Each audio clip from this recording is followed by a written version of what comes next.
Again, thank you very much for joining us. The Gambia is hosting 12 countries to the African Confederation of Volleyball Championship of the Under-18 competition, currently ongoing in preparation for the Youth Olympic Games in Dakar, Senegal for 2026. It has been fierce competition. Now it is into the third and final day of competition. Later today at 4 p.m. the finals will kickstart, and also the rankings as far as the competition is concerned. Yesterday, Ghana made it to the semi-finals. Sierra Leone, after having a player who was injured and they forfeited their points and rankings on the first day, managed to reach the semi-finals and defeating mighty Nigeria. The Gambia, both in the male and female category, made it to the semi-finals. Of course, as host of the competition, you don't expect anything less. So we will first be talking about that. Beach volleyball in the Gambia, 12 countries, including the host. Let's first hear the report about day one's action. Trailing action marked the opening matches of the Confederation of African Volleyball, CAVB, on the 18 Beach Volleyball Championship in the Gambia. In the women's category, DR Congo defeated Namibia 2 straight sets to 0 before losing 2-1 to the Gambia in their second match. Namibia's Nora Roig spoke about her first experience of competing in an international tournament. First game we lost 2-0, but that's okay. Like first game always the nerves are getting to you, and so it's fine. I think we learned a lot, so next game we're going to be more positive, and yeah, we're going to play our best, try our best. I just hope it helps us get further. It's our first international competition, well, out of Namibia, so it's just the first experience, the start of our volleyball career, so I'm excited. The Gambia's female duo, Hoja and Mariama, began their participation in the tournament on a high note, defeating DR Congo in their first match, which was DR Congo's second. The Gambia men's team, however, suffered a 2-0 loss to DR Congo. Reacting to the defeat, Amadou Ba admitted it was a poor performance, but expressed confidence that the team would bounce back in their next game. Yeah, the same team bilang tasel final. Yeah, bir Nigeria. Ñu door gaay 2-0. Waaye fi ñoo ne gaay def nañu ko. Waaye comme bagage yi jeexangut ba léegi. Yeah, comme starting la daal. Inshallah, I promise you guys, dañu egg bir kaw podium inshallah. After a 2-hour break, matches resumed in the afternoon, with the Gambia men's team bouncing back as they predicted to secure a 2 straight sets win over Namibia. The female team mirrored their success, also winning 2 straight sets in their second game. The opening day of the CAVB Under-18 Beach Volleyball Championship showcased skill, determination and resilience from all teams, with impressive wins and valuable lessons learned. Gambian athletes demonstrated their potential. As the tournament progresses, excitement builds, promising more competitive matches and strong preparation for the 2026 Youth Olympic Games in Dakar. Well, you wouldn't need much infrastructure to host beach volleyball. Maybe that's the reason why the Gambia is hosting 11 other countries to play in this competition, because they couldn't do it for football. They cannot do it for indoor volleyball. They cannot do it for basketball. They cannot do it for handball because the facilities are not available. But for beach volleyball, all you need is the beach. Right. And some of the materials that you would need definitely to host the competition. Joining me in the studio is Ade Darame. Ade, you aware of Gambia hosting this competition? Yeah. What's your excitement? And I have to say, because of you, we've been following it quite keenly. And you say all we need is the beach, but for me, when myself and my colleague Babukar Sise were discussing that fact that you were going to be there, we said, who was the brave soul who decided to host a beach volleyball competition in the Gambia in the rain season? But thanks to Allah, somebody must have made very powerful dua. Because the weather has been beautiful, it's been brilliant, and it's been the ideal conditions. Not too hot, although actually I think today is quite hot. But it's been really, really good, and the competition has been fierce. As you said, the Gambia as hosts, you would expect and you would hope that they would progress, and they have done. And Sierra Leone, I think, surprised me that they've gotten as far as they had, particularly in the game against Nigeria. But yeah, it's been really, really good competition. If people want to go down and check it out, hey, I think they should, because it's been fantastic stuff.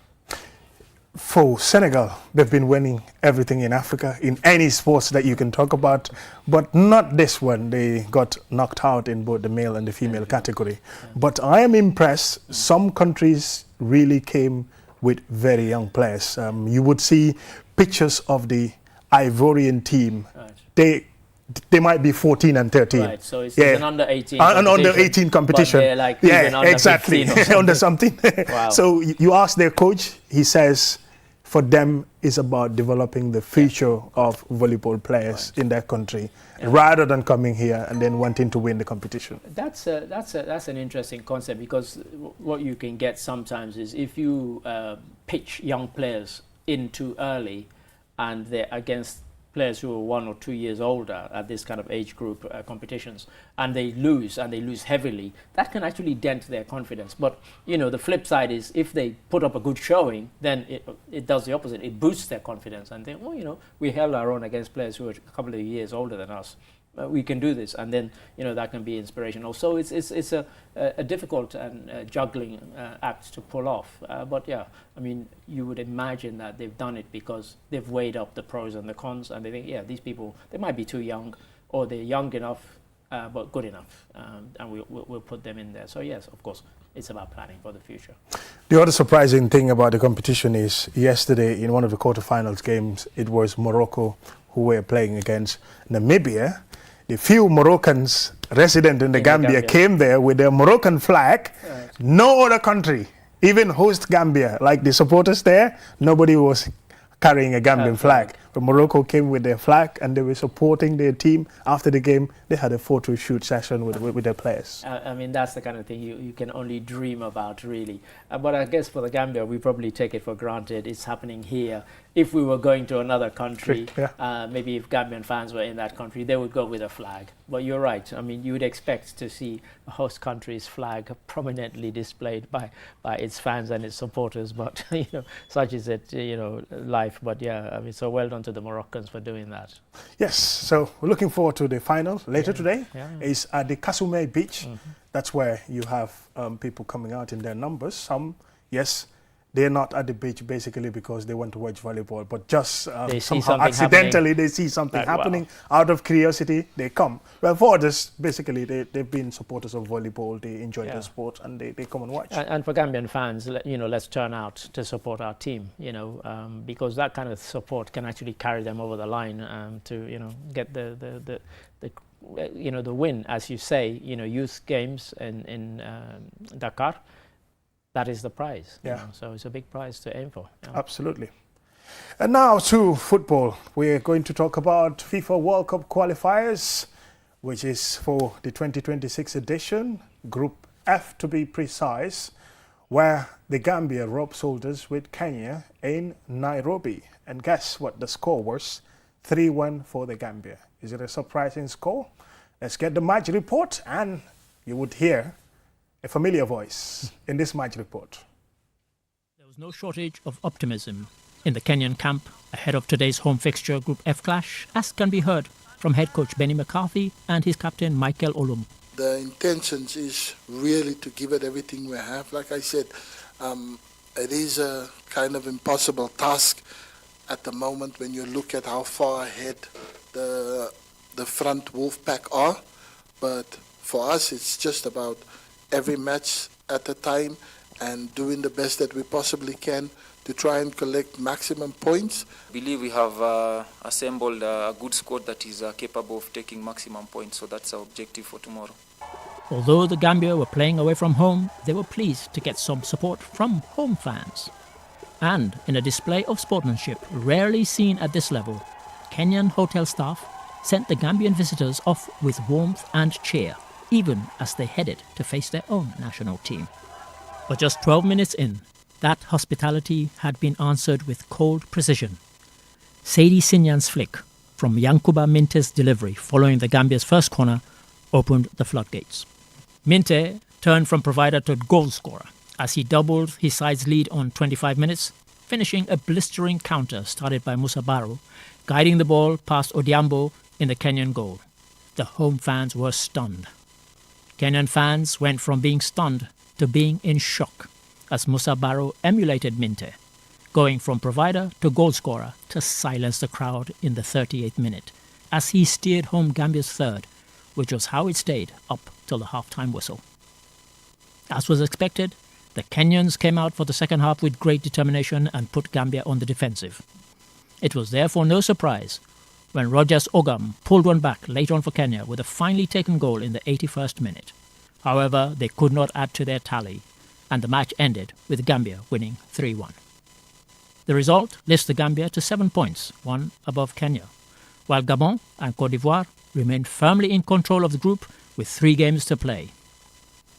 The same hotel staff who had serenaded the Gambia were there to welcome them back to their hotel with a song. So there we have it, in Nairobi, a stunning upset and a shake-up in Group F, with the Gambia praying for a miracle to get to live that World Cup dream. And that's the voice of Ade Darame reporting there about the game. Ade, you must have had full concentration of watching the game because I was covering an event, obviously the beach volleyball. Yeah. I was supposed to be working, but trust me, exactly. For the 90 minutes of the game, I set down my work. What? And in fact, colleagues actually came around my desk and we all watched it from my laptop and fully concentrated. Really impressive performance by the Gambia.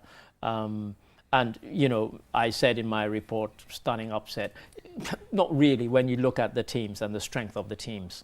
You know, as McKinstry pointed out in his post-match press conference, I don't know if you have it, he said that, you know, the Gambia has as much as 200 or more players playing across the leagues in Europe. Kenya has nothing like that. We have 2.4 million population. They have 56.4 million population. Much bigger country. But, you know, I've said many times before on this program and on the other programs, when I started coming to the Gambia and I saw the quality of football being played here. I grew up in Sierra Leone and I thought we had good players.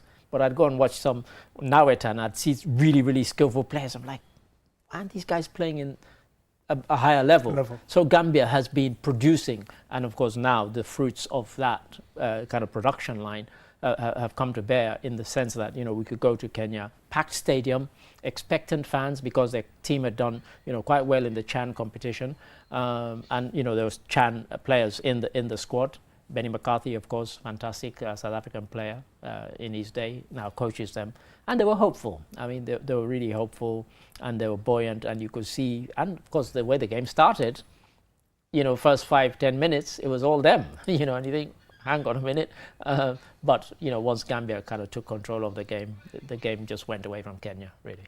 Absolutely, it was a performance that you would expect, let's say, the Gambia, if they had the same kind of performance against Burundi, a missed opportunity, the 3-3 draw against Kenya. I'm glad you mentioned it. We will come to that. Yeah. But first, let's get the reaction of the coaches of this particular match. First, starting with Gambia's coach, Jonathan McKinstry, and later you will hear Benny McCarthy of Kenya. There's a quality difference there between Kenya and Gambia at the moment. Sometimes people ignore that and just look at the names and, okay, Gambia is maybe a small country of 1.5 million people. But, we've got over 200 footballers playing in Europe, and that's what Kenya aspire to have. And hopefully with all of the development that's going on through the Talanta Hela programs and the various things that can happen in the future. But for us, it was about, first of all, matching the Harambee Stars in the fight, in the running, in the work rate, because we know, look, this Harambee Stars team, I don't know that there's a team on the continent that works harder than the Harambee Stars. Even when it's 3-0 down, they're still running. They're not giving up, and that's huge credit to what the coaches are doing and just the character of the players. But for us, we first of all had to match them in that, and then gradually be patient on our quality to take over. And you saw that, we scored some really nice goals today.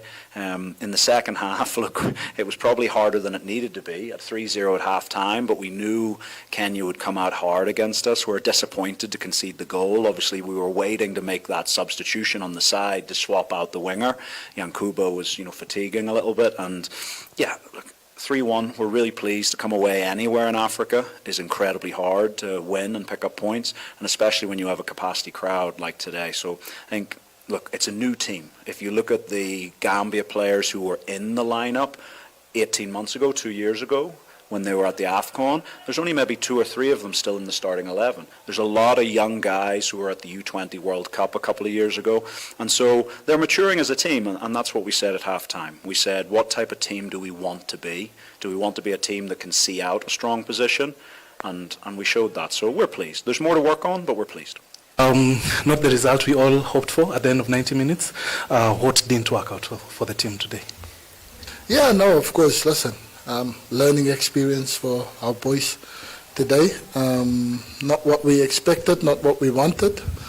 But I think we never dropped our heads after you go 3-0 down in the first half.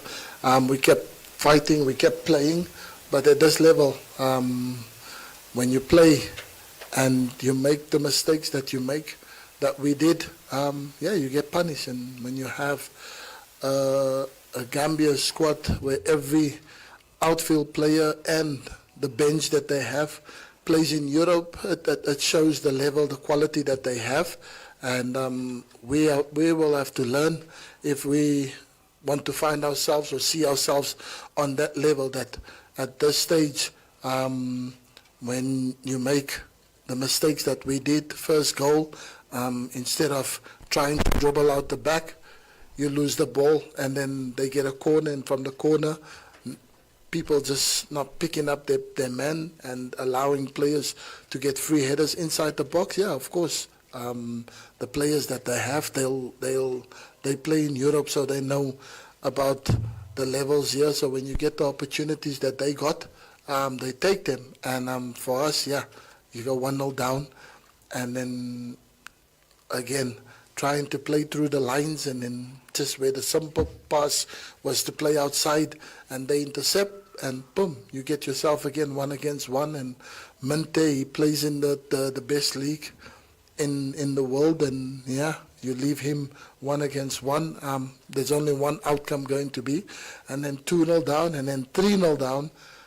Then it becomes really an uphill battle. But I think second half we made the changes. We brought in Alpha and Mansour because of the relationship that they had playing in the Chan, and I think they brought us a little bit more energy and more fight, and I think that's what people want to see when you put on the national team jersey. People want to see fight, people want to see passion, and I think first half we kind of lacked a little bit of that, and then second half there was more energy to it, and we could have gotten probably more than one today, but unfortunately it wasn't meant to be. So but I'm pleased for the boys that made the step up to international level, and see how physical and how fast and how quick the game is, and how you make one mistake, you get punished for it. So and I know from here onwards it's a learning curve, but it's a learning curve in the right direction. That was the reaction of the coaches, first starting with Jonathan McKinstry and Benny McCarthy there, admitting, of course, the quality in the Gambia team, like you mentioned earlier. But again, Mr. Darame, if you look at it, is it missed opportunity for Gambia looking at past results? Yes, you cannot grumble over spilled milk already. Against Burundi, they had the chance. All that you needed to do was to kill the game, keep possession, draw in fouls. They had it against Kenya in the first leg. The 3-3 should have never been 3-3. It was just 37 seconds before the end of the game. All you need is to keep the ball. But it happened the way it happened, and yesterday the 3 points was important, but obviously when you look back, you realize, yes, Gambia really had a chance in this group. Absolutely. As you said, in the first game, the previous one, the 3-3, 37 seconds to go, 3-2, kick the ball into Rosette, kick it up and let it land on the moon. Whatever you need to do. It's about game management.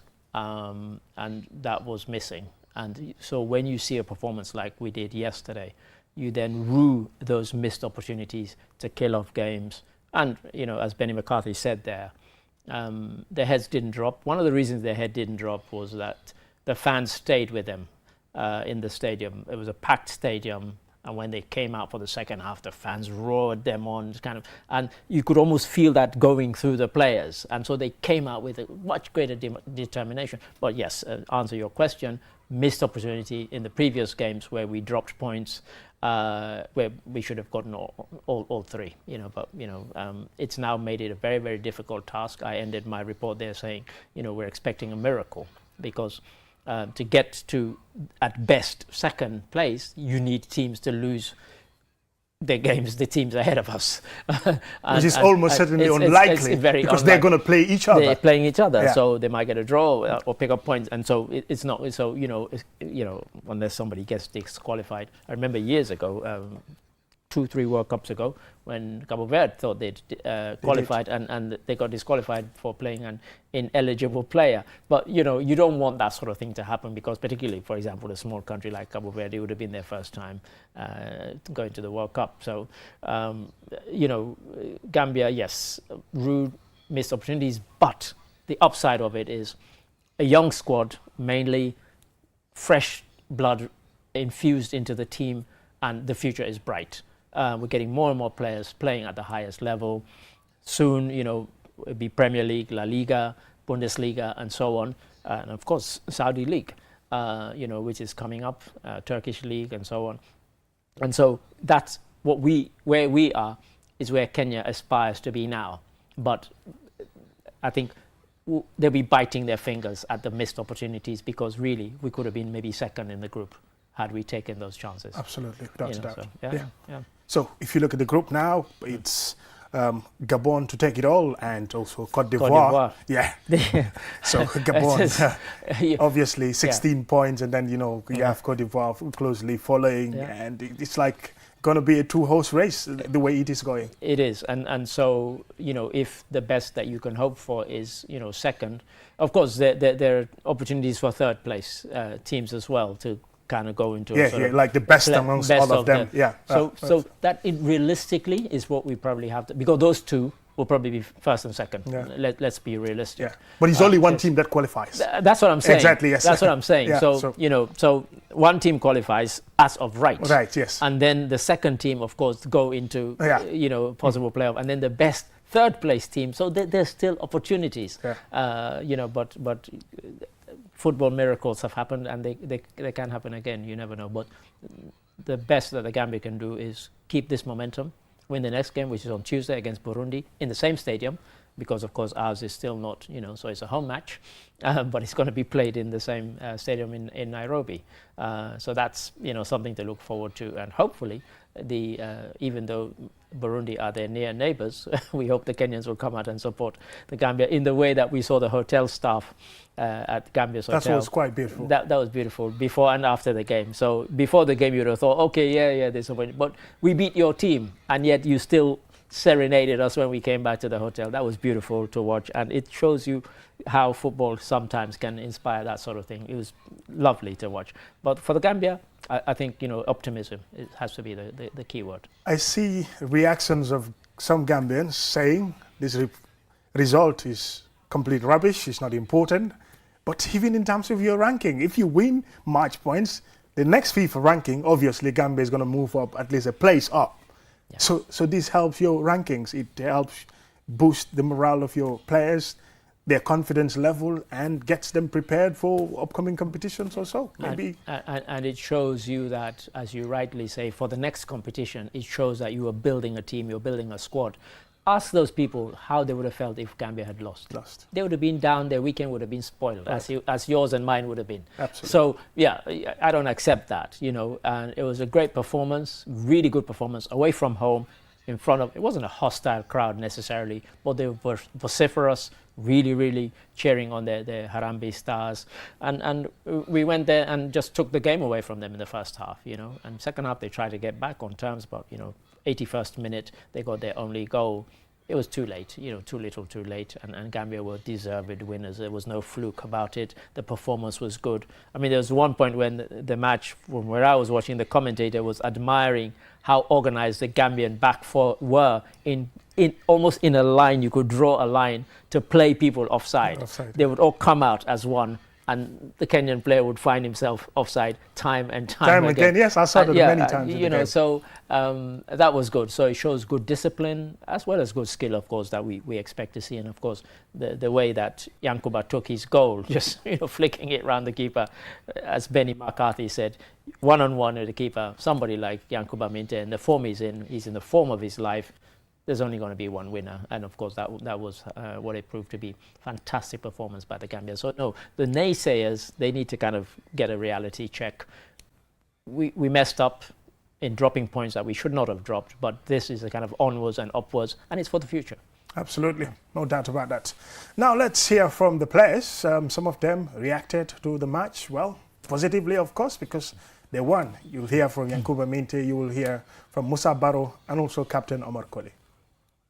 They have the crowd, they have everything with them. We try to stay humble and defend well, attack with a counter-attack, which is very good. I don't have a question. I'm looking at you. Thank you guys. I wish Kenya all the best for the next games. Yeah, they have a good team, but sometimes experience matters. But I believe the future is bright for you guys. I will root for you for the next game. Did you love the atmosphere? Yeah, it was very nice. Even when we were leading, they were cheering for us, which is very nice. It's really nice because we are all one family. We are all Africans, so obviously. Yeah. How about Nairobi? The experience? Well, being in Nairobi. It's my first time in Nairobi, but yeah, the weather is very nice. Yeah. It's the same weather like in Europe, not like other African countries. So. This makes it easy for us as well, coming from Europe and Asia, Of course, it was really nice, fantastic. Sorry? The reception. The reception, yeah, it was very nice, actually. Yeah, I've been hearing this over and over, that Kenyans are very nice people, but now I have experienced it. So I will give 10 out of 10, I'm very happy to be here, and, now we look forward to the next games. Yeah, we've been hearing a lot of stories. Even this stadium, because he won 2 championships here. So I told him yesterday that, Coach, you have to bring this lucky charm as well, so we can also win. But yeah, he spoke good of the stadium and the people of Kenya, which is really nice, because you don't hear this every day. Yeah, so we are all one family. Football sometimes can be tough, but we are one family at the end of the day. So I have some friends from your team as well. Olunga was my little brother, when he signed in Sweden. So I'm very happy, also to play against him. He was once my teammate, but now we are. You won against his former players. Some of his former players are in the squad. He won the league with them last time he was here, and now he has come and beat them at home. How about that? How do you feel about that? Considering he's now on your side, he's not on their side. Well, that's why we took him, because we want to win. Because he won many games, 2 championships, so obviously that's why we took him. We took him for this reason, because we want to win as well. We also have a young team, so we are preparing for the future. He's a good coach, good guy. So obviously we are happy to have him. Yeah, so he's happy to win, but at the same time he feels sorry for his former players. But this is part of football, you know. This is a beautiful game. I mean, sometimes you know you have to face the reality, you know. But yeah, all good. We are one family. Yeah. Okay, that's what I think it was overall it was a good game, you know, good atmosphere. This love, you know. This is the beauty about the game, you know, playing away and feeling the support from the home fans. Although they were cheering of the home team, but it's beautiful, you know, to play inside the stadium like this. It was a good game, you know. We tried to finish up our chances because we know the first game we had a lot of chances. We could have buried the game easy. And today we were clinical to score early goals, and alhamdulillah we won. So for us it's really good. What do you speak about the reception in Nairobi and the Amazing, atmosphere amazing. in the... It's really amazing. Even starting from the airport to the hotel, like amazing people. It's lovely. This is my first time in Kenya, but surely it will not be my last time. So I might visit for holidays because I had, if you come to Kenya without doing safari, it doesn't make sense coming to Kenya. So I'm looking forward to it. I'm really happy to be here. Thank you very much. Thank you. Yeah, an excited Musa Barrow there saying they're going to Kenya without doing the safari. It's almost like non-existent, so he has to visit again. Those are some of the niceties that happen in football, in as much as there is rivalry, okay, each country want to win. Yes, sometimes you face hostile crowd, but in this occasion, yeah, obviously, despite Kenyans losing 3-1 to Gambia, they appeared nice. And you hear him talking about Michael Olunga, the captain, having been his teammate in Sweden, you know. And of course, for Jonathan McKinstry, of course, he'd won a couple of trophies in Kenya, so he knew the country, you know, in club football. So, you know, he would have prepared them in some way, but there's nothing like being there, like experiencing it. Like the first time I went to Nairobi, it was like, wow, this place is fantastic. You know, the atmosphere was great, and you heard them talk about the hospitality. And by the way, let me jump in here. Our apologies for the sound. Yeah, the quality was really not... It was mobile phone footage, but we couldn't get the official, you know, footage in time for the show. But you're right. So yes, apologies for the sound there. But yeah, I mean the sentiments there by the players. Of course, they're happy to win, and now they kind of got their game head on, looking forward to Tuesday. But at the same time, you know, enjoy the sort of atmosphere and the ambience. Not too much, we hope, of Nairobi, because it's a beautiful city, and that's where they're going to be playing their next game, as we said, against Burundi on Tuesday. So yeah, I mean Burundi themselves, they lost. You know, so they will be looking to bounce back from that. But you know, the win lifts us above Kenya, and as I said, you know, we can hope for at least maybe third spot. Absolutely. And looking at the Africa World Cup qualifying for the matches, one team has already booked its place. The first African country to be in Mexico, USA, and Canada for the 2026 World Cup is Morocco, semi-finalist in the last World Cup. So no surprise there. No surprise at all. They've been absolutely sailing through the qualifying. They've looked really good. And even in the Chan, of course, their team also triumphed in the Chan, which is, for those who don't know, for home-based players. They've got a really good setup and look really, really good at the sort of top level. And we expect they'll do well again at the World Cup. And now that they've qualified, they can relax and they'll play a few friendlies and they'll introduce a few players who they might want to try out. You know, but you know, ideally they'd like to end with a perfect record in the qualifiers. So yeah, Morocco, congratulations to them, and other teams looking good. Some teams looking in danger of, you know, Nigeria. Some of the big guns might miss out. Yes. You know, that group, it's South Africa that is top. And they currently lead the group, at least between them and Nigeria, is about 8 points. That's right. Yes, with 3 matches to go. This is it. And then Nigeria playing Rwanda. Yeah. And Rwanda are currently above Nigeria. 1 point above Nigeria. So, you know, Nigeria, with all the stars, the galaxy of stars that they've got, one would never have expected them to be in such a position where they're struggling even to make second place, if we're being realistic. Really, I mean, that's an extraordinary thing to even come out of my mouth, you know, but that's the reality. Yes, Victor Osimhen was talking about, having the array of stars that they star-studded team, but eventually, if you look at the performance and the results that they have, he said it's quite disappointing, it's disheartening. It's extremely disappointing, and what's ironic, just yesterday, before the Gambia game, because it was being shown live on the FIFA Plus website, if you have VPN, that is, you can watch it free. While I was waiting, I saw there was a 30-minute documentary on the 1994 World Cup when Nigeria qualified for the first time. There's the documentary about the Nigerian team, and Rufai and Yekini and all these players, Sunday Olise, Amokachi, Amunike, and at the end of it, I think it was Yekini. They were talking about Yekini, and then I think Sunday Olise said, for Nigerians, there's never been a better team than that 1994 team, yes. Which is something extraordinary to say, because when you think of the Nigerian team now, and the level at which all those players are playing across the world in the top leagues, they're heavily represented. People would have expected them and Morocco to be among the favourites. Maybe South Africa, the way South Africa have been playing recently, they've really impressed me. I've watched almost all their games. They've really impressed me, and we cannot end without me mentioning Cabo Verde. Cabo Verde topping a group that includes Cameroon. And they are on the verge of qualification if they maintain their consistency, because they missed out. Can you remember in Russia 2018? Yeah, quite. By a frivolous, unspeakable, dubious decision by somebody who failed to do their job. And administrative error. Administrative error. Playing a player who is not eligible to play. A player had been suspended. Yeah, suspended. And should not have been played. They thought the suspension had ended, and he played in the match.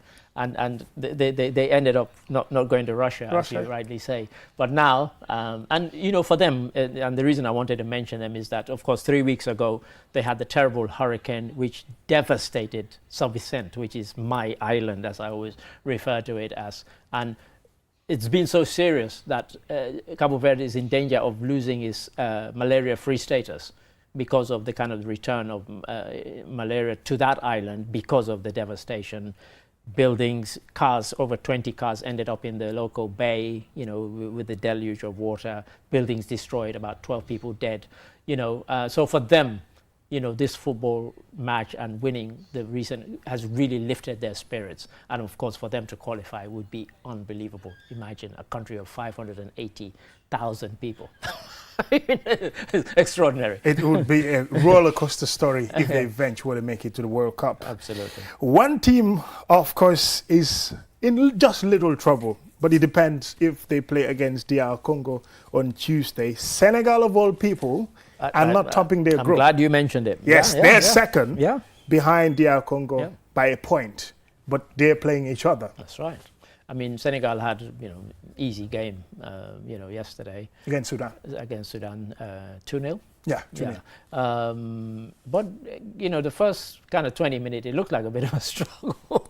They weren't flowing, they weren't smooth, if anybody watched it. And again, as I said, if you've got a VPN, you can watch the full matches. They're on the FIFA Plus website. And Senegal, everybody expected them to top the group. And of course, their former coach Ali Cisse is doing quite well with Libya. He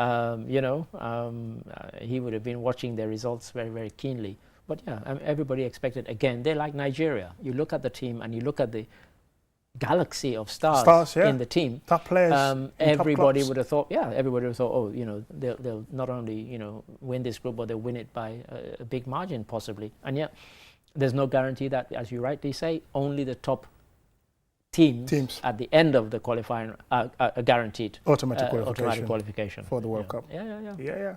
So if you look at the results, Mali played against Comoros and Mali won 3-0. So in their group also, they somewhere is it around third. Yeah, Cameroon is one teeny. Cameroon's win put them closer to Cabo Verde, but still need to do some catch up there. That's right. And like you said, for Libya, they won in Angola. That's right. Yeah. And let's not forget Ghana. Yes. That watch that match, 89th minute equalizer they led in against Chad. Ghanaians don't still believe that, it's how it happened. Insane. I mean, Andre Ayew scored early and he's been on excellent form. He's the captain now, taken over from his brother.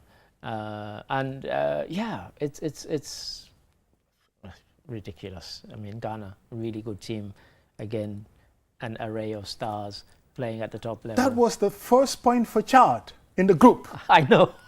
Chad had 0 points prior to facing Ghana. And everybody thought Ghana were going to steamroll all of them. And I suspect that was the mental attitude of the Ghanaian players. Yes. Look at these guys, 5 games, whatever it was, or 6 games, 5 games, no points. How difficult is it going to be? And I suspect, and you and I know, if you go into a football match with that attitude, you can't shake it, because it permeates the whole team. And I've played in teams where we've beaten teams. I've mentioned it before. We beat one team in the league 4-0, and we met them in a final, and we thought, it's the same guys. In fact, they're fielding the same team, and they beat us 4-0 in the final, because mentally we thought we'd already won the game, and you should never go into a match like that. And professionals, even though these people are professionals, they still do it, and it's something that a coach has to shout at them. Treat every match like it's a World Cup final. World Cup final that you're playing. Doesn't matter who you're playing. You might be playing the lowest ranked team. Chad, nobody gave Chad a chance. Not even a point. I mean, they just thought, how much are Ghana going to win by? And they ended up, slack play, and 89th minute, an equalizer. And by then it was too late for Ghana to kind of claw back and try and get the win, which would have been a vital win. So, a lot of these big teams, really, Senegal, Nigeria, Ghana, ones that we think of kind of giants of African football, they're not sailing through the matches and the groups as one would have expected. Another team that we can also look out for is Uganda. Uganda, 4-0. Yeah, 4-0. Yeah. They're behind Algeria, of course, by a margin. Algeria currently has 18 points. That's right. Maximum points. Maximum points. Yeah. And then you have Uganda closely following. But they're doing quite well in the group. They're doing quite well, and I suspect they even surprise themselves with how well they're doing, if they're honest. And I have to say, when people look, Uganda 4, Mozambique 0, actually they beat a very good and tough Mozambique side. Mozambique side, yeah. So it wasn't an easy game. I mean, 4-0 was deserved victory, but it's looking good for Uganda. And of course, they've never qualified for the World Cup before, so they'd be hoping that this might be a change. Yeah. And Egypt also almost very close on the line there. Yeah. Topping the group. Yeah. In fact, they have 19 points. They just drew a single game. Yeah, quite. So, again, you have giants of Africa performing in the way that they should. The likes of Morocco, the likes of Egypt. Many of the other teams would have been hoping to kind of, unseat them or shake up the groups. But yeah, I mean, Egypt, if Egypt don't win that group, that would be, one of the biggest shocks in qualifying. And I must quickly mention Djibouti having a player sent off after 10 minutes against Burkina Faso, then ended up losing 6-0.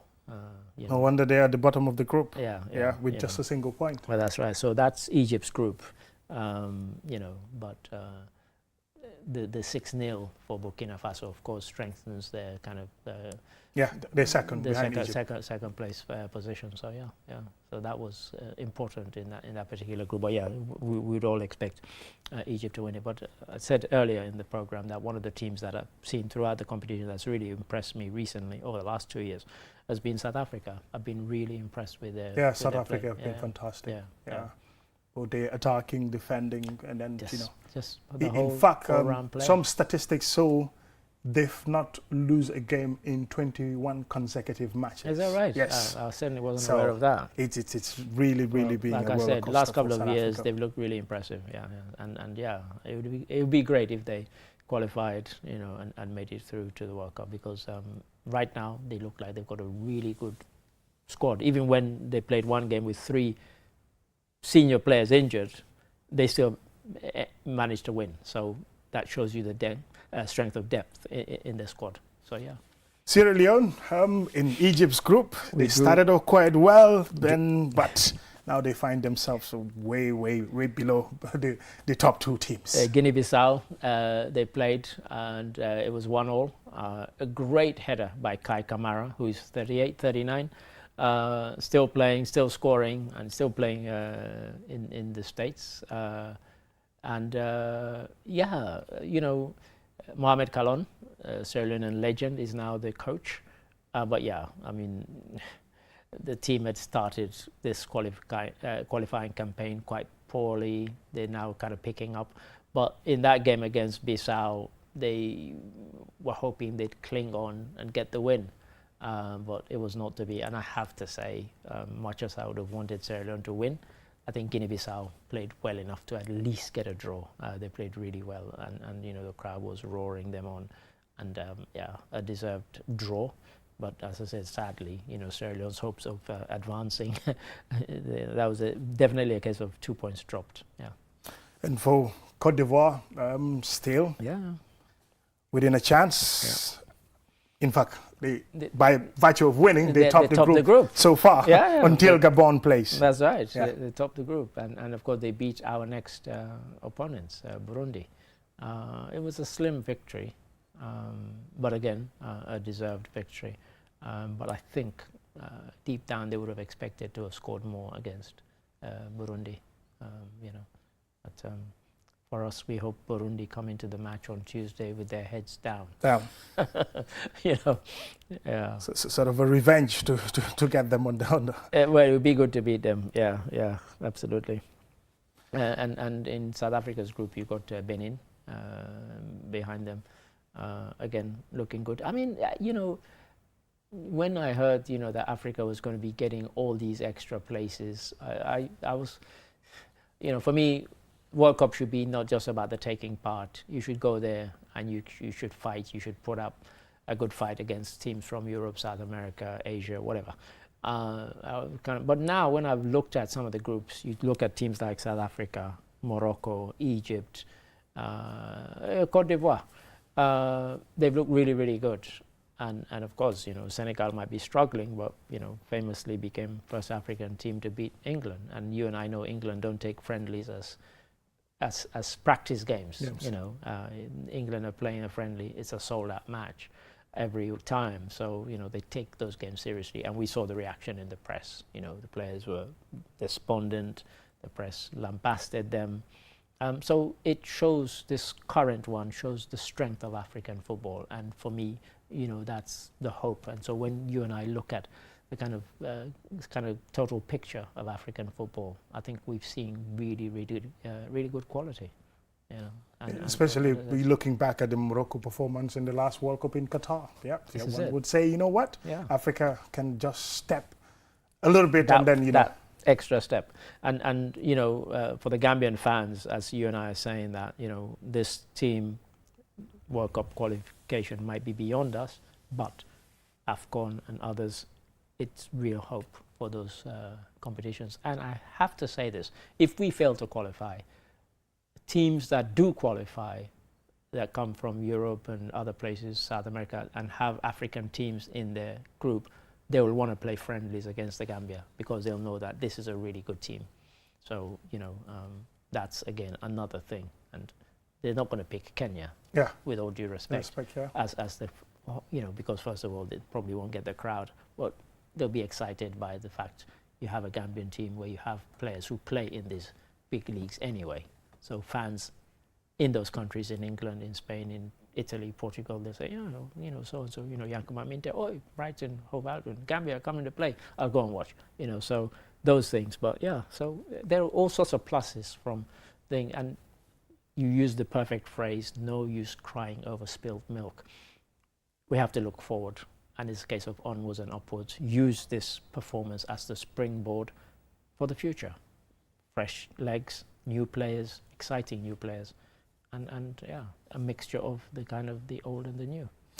Yes, so the Gambia's game against Kenya is what we focused on most, but also talked about other African teams in terms of World Cup qualifiers are concerned.